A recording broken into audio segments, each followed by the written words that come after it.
Il ne faudra pas trop me demander où et comment j'ai fait la connaissance de l'existence de Ravenmoon, l'œuvre du jour, je n'en sais rien moi-même.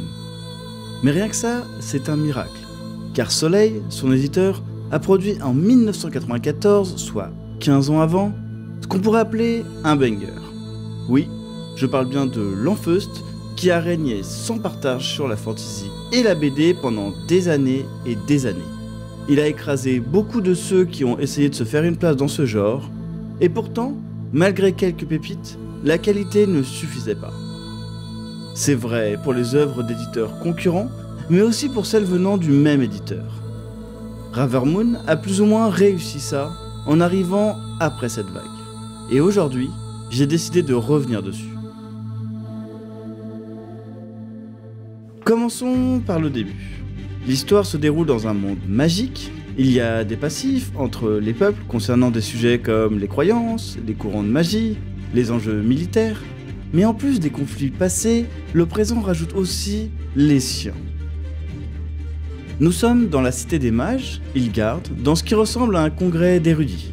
Il y en a un par an, presque tout a été inventé, rien de marquant à l'horizon. C'est ce que se disent la plupart des invités. Mais un précédent va arriver. Un jeune mage a trouvé le moyen de réaliser ce qui semblait impossible, même pour un magicien. Une évolution majeure dans la magie, on ne pourra plus faire sans, mais tout le monde ne pourra pas s'en servir. Comme à chaque découverte, c'est l'usage que les gens en font qui définit si c'est un miracle ou une catastrophe. Et on sait que l'humanité a toujours su faire dans son histoire preuve de sagesse et de retenue. Mais qu'est-ce qui a été trouvé ?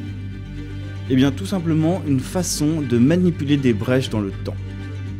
Ce tournant quasi historique va être central dans tout ce qui va suivre au cours de cette aventure, sous la forme d'une enquête menée par une héroïne du nom de l'œuvre, Ravenmoon. Cette BD a été écrite par Sylvain Cordurier, dessinée par Léo Filipovic, dont les préfaces laissent penser qu'il y a eu des complications, donc force à lui d'avoir fini, et colorisée par Elodie Jacquemoire. Les 3 tomes sont sortis entre 2010 et 2015, et j'essaye de me les procurer. Ah, elle n'est plus éditée, pas de problème, j'ai juste à les trouver d'occasion, sauf que j'ai vite déchanté.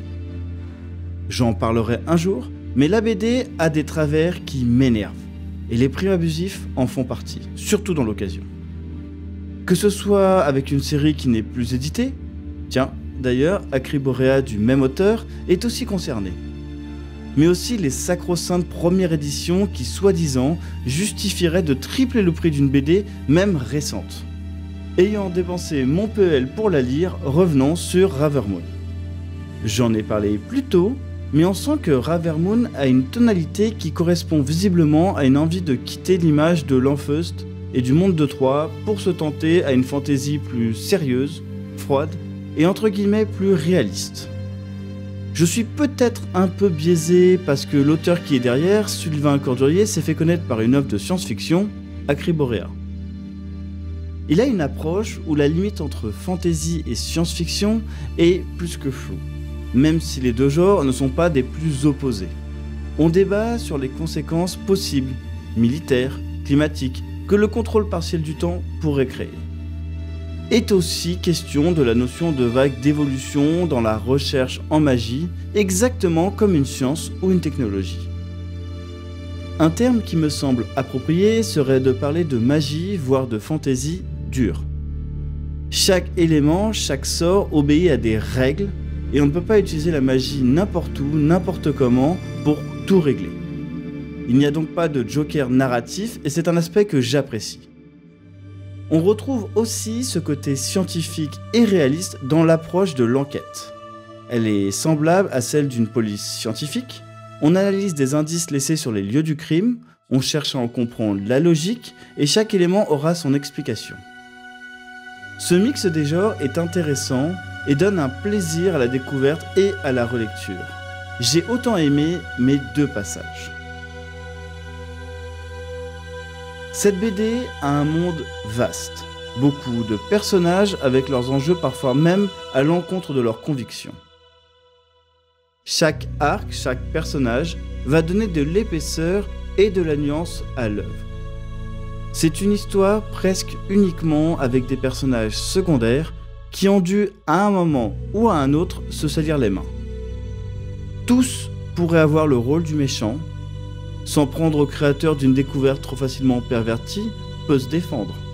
Mais une quête vertueuse d'apparence peut cacher de sombres intérêts moins nobles et beaucoup plus calculés.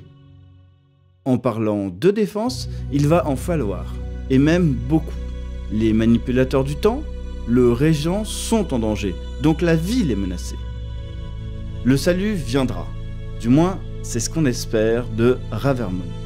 Une personne visiblement dangereuse qui a été bannie de la ville et on mise beaucoup sur elle. Qui est-elle ? On n'en sait pas beaucoup.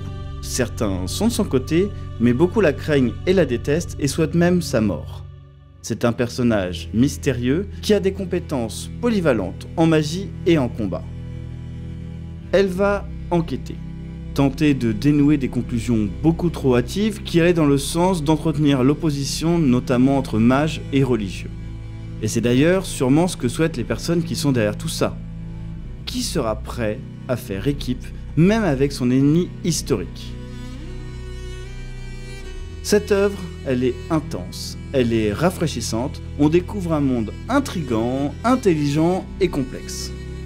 Le dessin, quant à lui, reste assez connoté soleil avec le style Tarquin qui colle assez fortement à cet éditeur, mais il reste hyper beau, on a de grands décors, beaucoup de mouvements, de détails, c'est fourni, généreux, mais c'est toujours lisible.